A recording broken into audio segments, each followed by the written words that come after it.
Sign का range होता है -π/2 से लेके π/2 तक। कॉस का रेंज आपका होता है 0 से लेके पाई तक, ठीक है ना। अब देखो अब हम ना इन्हीं से इन दोनों को हम जा रहे हैं बनाने, इनसे हम यह निकालेंगे। चलो मानते हैं अगर मुझे कोसेक का रेंज फाइंड करना हो तो देखो कोसेक का रेंज जब हम फाइंड करेंगे तो देखेंगे कि कोसेक की वैल्यू किस एंगल पे मुझे अनडिफाइन आ रहा है। जो थोड़ा चेक करते हैं, अगर लेते हैं यहाँ पे कोसेक मतलब क्या होता है 1/sin, यहाँ लेते हैं थीटा तो हो जाएगा 1/sin थीटा। ठीक है बच्चे, थोड़ा अब बात समझो।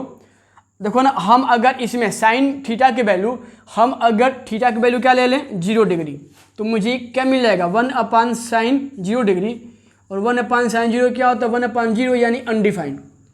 तो देखो मतलब क्या हुआ कि जो कोसेक थीटा था, ठीक ना, उसके लिए जो एंगल हम अगर 0 डिग्री पुट कर रहे हैं तो उस केस में 0 डिग्री के लिए मेरा कोसेक थीटा डिफाइन नहीं हो रहा, ठीक है। तो देखो अब बात समझो, तो हम जब कोसेक का जब रेंज फाइंड करेंगे तो मैंने क्या बताया था कि यह साइन के ही फैमिली के ही पार्ट होते हैं, यानी साइन मेरा कहाँ से होता है -π/2 से लेके π/2 तक। लेकिन ना मैंने यहाँ क्या निकाल लिया कि एक वैल्यू 0 डिग्री है जिस पे कोसेक मेरा क्या है अनडिफाइन है, क्या है अनडिफाइन है। तो हम यहाँ से इस वैल्यू को हम कैंसिल करेंगे, यानी कि माइनस कर देंगे। तो अब जो इसका रेंज आएगा एक्चुअल में वह आ जाएगा क्लोज इंटरवल -π/2 से π/2। लेकिन ना मुझे इस इंटरवल में से मुझे इस एंगल को कैंसिल करना है, क्योंकि इस पर यह एंगल डिफाइन नहीं है। तो ये लिखेंगे 0 डिग्री ऐसे, यानी कि कोसेक का जो होता है रेंज वह -π/2 एज ए क्लोज इंटरवल, फिर इसमें हम 0 को कैंसिल करते हैं, ठीक है। तो ये होता है कोसेक का रेंज। अगर हम टेन निकालते हैं तो टेन की भी कहानी बिल्कुल यही है, टेन की भी कहानी बिल्कुल यही है। तो हम टेन के लिए अब जाएंगे कि टेन यानी बताते हैं यहाँ से टेन थीटा, ठीक है। तो हम लेंगे कि टेन थीटा यानी क्या होता है sine theta upon cos theta, ठीक है। तो चलो थोड़ा हम एक बार इसमें थीटा की वैल्यू क्या पुट करते हैं π/2 देखते हैं। तो मुझे क्या मिल जाएगा साइन π/2, ये मुझे क्या मिल जाएगा cos π/2, और आपको क्या पता होता है 1/0 डेट इज अनडिफाइंड। मतलब क्या हुआ कि जो 10 है वह थीटा की वैल्यू अगर π/2 होगी तो यह अनडिफाइंड होगा, ठीक है।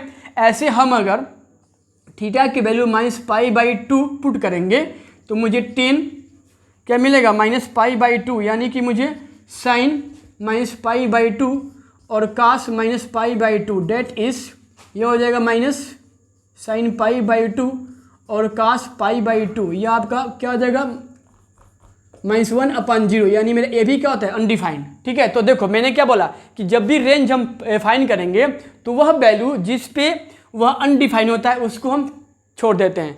तो बच्चे थोड़ा आप बताओ, अगर यह साइन का फैमिली था जो क्लोज इंटरवल -π/2 से पॉजिटिव π/2 तक हम ले रहे थे, लेकिन अब यहाँ आप खुद देखो कि जो 10 है वह इस पे वैल्यू पे क्या अनडिफाइन है।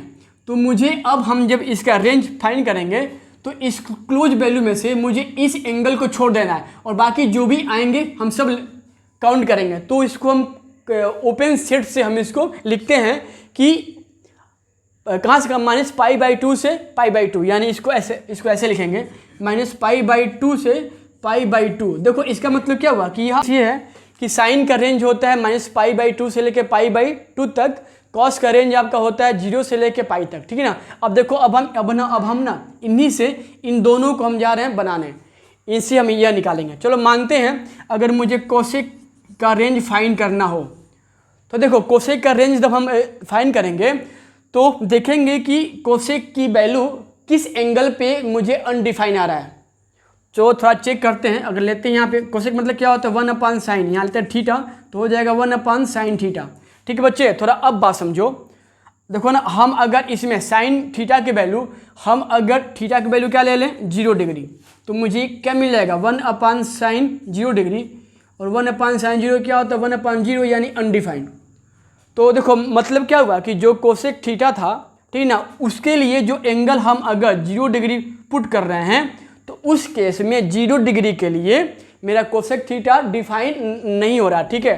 तो देखो अब बात समझो, तो हम जब कोसेक का जब रेंज फाइंड करेंगे तो मैंने क्या बताया था कि यह साइन के ही फैमिली के ही पार्ट होते हैं, यानी साइन मेरा कहाँ से होता है -π/2 से लेके π/2 तक। लेकिन ना मैंने यहाँ क्या निकाल लिया कि एक वैल्यू 0 डिग्री है जिस पे कोसेक मेरा क्या है, अनडिफाइन है, क्या है, अनडिफाइन है। तो हम यहाँ से इस वैल्यू को हम कैंसिल करेंगे, यानी कि माइनस कर देंगे। तो अब जो इसका रेंज आएगा एक्चुअल में वह आ जाएगा क्लोज इंटरवल -π/2 से π/2, लेकिन अब मुझे इस इंटरवल में से मुझे इस एंगल को कैंसिल करना है, क्योंकि इस पर यह एंगल डिफाइन नहीं है। तो ये लिखेंगे 0 डिग्री ऐसे, यानी कि कोसेक का जो होता है रेंज वह -π/2 एज ए क्लोज इंटरवल, फिर इसमें हम 0 को कैंसिल करते हैं, ठीक है। तो ये होता है कोसेक का रेंज। अगर हम टेन निकालते हैं तो टेन की भी कहानी बिल्कुल यही है, टेन की भी कहानी बिल्कुल यही है।